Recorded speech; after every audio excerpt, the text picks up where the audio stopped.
चाहती हूँ कि मुख्यमंत्री जी आपकी नैतिक जिम्मेदारी बनती है कि जिस टाइम उन्होंने लाठी डंडे बरसाए थे उसी वक्त आपको उनकी तुरंत गिरफ्तारी करवानी थी। लेकिन आपने तो अब तक आप चुप बैठे। एक बार आँख खोल के देखिए, यहाँ हमारे भविष्य के डॉक्टर, इंजीनियर, वकील, आईपीएस ऑफिसर बनने वाले युवा आज रोड पर बैठे हैं, धरने दे रहे हैं, अपनी आवाजों को लेकर अपनी आवाज उठा रहे हैं। सभी को नमस्कार और राम राम। मैं आपकी बहन अवनी चौधरी। मैं आपको बता देना चाहती हूँ कि मैं हरियाणा में नशा मुक्त को लेकर काम कर रही हूँ और समाज में जहाँ पर भी कोई पंचायत हो, कोई खाप पंचायत या फिर कोई आंदोलन हो, मैं वहाँ पर जितना भी हो सके जरूर पहुँचती हूँ। और मेरा सपना है कि मैं मेरे हरियाणा के युवा साथियों को नशा मुक्त देखना चाहती हूँ। लेकिन उन्हीं युवाओं पर लाठी डंडों से वार किए गए, उनके सिर फोड़ दिए गए। हम इसको कभी बर्दाश्त नहीं कर सकते। हम इसको कभी बर्दाश्त नहीं कर सकते। हमारे देश के युवा ही हमारा आने वाला भविष्य है, हमारी शक्ति है। किसान के साथ अन्याय हुआ, मजदूर के साथ अन्याय हुआ, लेकिन आज इस बात का हमें बिल्कुल भी अंदाजा नहीं था कि आज छात्रों के साथ भी अन्याय होगा, छात्रों के साथ भी अन्याय। मेरे नौजवान भाई बहन, मेरे देश प्रदेश का गौरव, उनकी आत्मा को ठेस पहुंचाई गई, उनके सर पर लाठी डंडों से वार किया गया। यह बहुत ही शर्मसार करने वाली घटना है। जब उन्होंने अपनी मांगों को लेकर अपनी आवाज उठाई, तब उनकी आवाजों को दबाने के लिए वीसी और वीसी के वॉचमैन और कुछ प्रोफेसरों के द्वारा उनकी आवाज को दबाने के लिए उनके सर पर लाठी डंडों से वार किए गए, उनके सिर फोड़ दिए गए, जिससे वे बहुत ही गंभीर रूप से घायल हो गए, जिनका ट्रीटमेंट हॉस्पिटल में चल रहा था।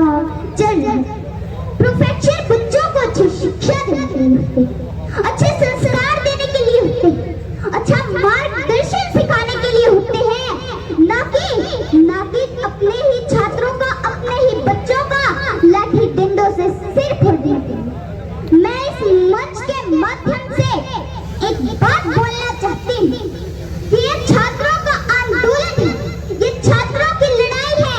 हम सब प्रदेश के साथी आपके साथ हैं, आपको घबराने की कोई जरूरत नहीं है। हमारे प्रदेश का एक एक बच्चा आपके साथ है, आपको घबराने की कोई जरूरत नहीं है। और मैं इस मंच के माध्यम से एक बात और बोलना चाहती हूँ कि ये छात्रों का आंदोलन है, इसे छात्रों का आंदोलन ही रहने दीजिए, इसे राजनीतिक मुद्दा ना बनाएं, क्योंकि ये हमारे देश के आने वाले भविष्य का सवाल यहाँ हम चुप बैठने वालों में से नहीं है, यहाँ हम चुप बैठने वालों में से नहीं है। मैं ये यहाँ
है नहीं की।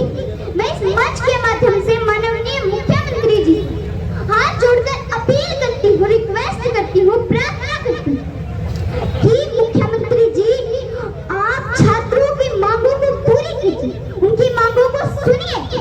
और एक बात और मैं इस मंच के माध्यम से मुख्यमंत्री जी तक पहुंचना चाहती हूँ कि मुख्यमंत्री जी एक बार आँख खोल के देखिए, यहाँ हमारे भविष्य के डॉक्टर, इंजीनियर, वकील, आईपीएस ऑफिसर बनने वाले युवा आज रोड पर बैठे हैं, धरने दे रहे हैं, अपनी आवाजों को लेकर अपनी आवाज उठा रहे हैं। तो एक बार आप आँख खोल के देखिए, आँख खोल के देखिए। और आज यहाँ पर एक पंचायत का गठन हुआ। इस पंचायत का उद्देश्य है कि छात्रों को न्याय मिलना चाहिए। जिन छात्रों के साथ अन्याय हुआ, जिन छात्रों के साथ अत्याचार हुआ, जिन छात्रों के सर पर लाठी डंडा से वार किया गया, उनको न्याय दिलाने के लिए आज इस पंचायत रखी गई है। और बड़े ही शर्मसार करने वाली घटना तो ये है कि हमारे भविष्य के डॉक्टर, इंजीनियर, वकील, आईपीएस ऑफिसर बनने वाले युवा आज रोड पर बैठे हैं, अपने धरने दे रहे हैं, अपनी आवाजों को उठा रहे हैं। और बड़े दुर्भाग्य की बात तो यहाँ पर आती है कि आज तक प्रशासन ने इस पर हमसे कोई कार्रवाई नहीं की है, नहीं की। और वीसी ने तो हमें वो पुराना इतिहास याद दिला दिया। अंग्रेज हमारे भारतीयों के साथ अन्याय करते थे, अत्याचार करते थे। आज वही अत्याचार एचयू यूनिवर्सिटी हिसार में वीसी के द्वारा छात्रों के साथ किया जा रहा है। जो भी यहाँ मेरे भाई और मेरी बहन मेरी आवाज सुन रही है, तो मैं उनको बोलना चाहती हूँ कि आपको घबराने की, डरने की, गिड़गिड़ाने की, झुकने की कोई जरूरत नहीं। क्योंकि भगत सिंह जिन्होंने हमारे देश के लिए अपनी जान तक दांव पर लगा दी थी, उन्होंने क्योंकि अंग्रेजों के सामने झुकना मंजूर नहीं था, गिड़गिड़ाना मंजूर नहीं था, डरना मंजूर नहीं, चाहे उनकी जान क्यों ना चली जाए। और वो हंसते हंसते फांसी के फंदे पर झूल गए। और यहाँ तो आज मेरे भगत सिंह बैठे हैं, भगत सिंह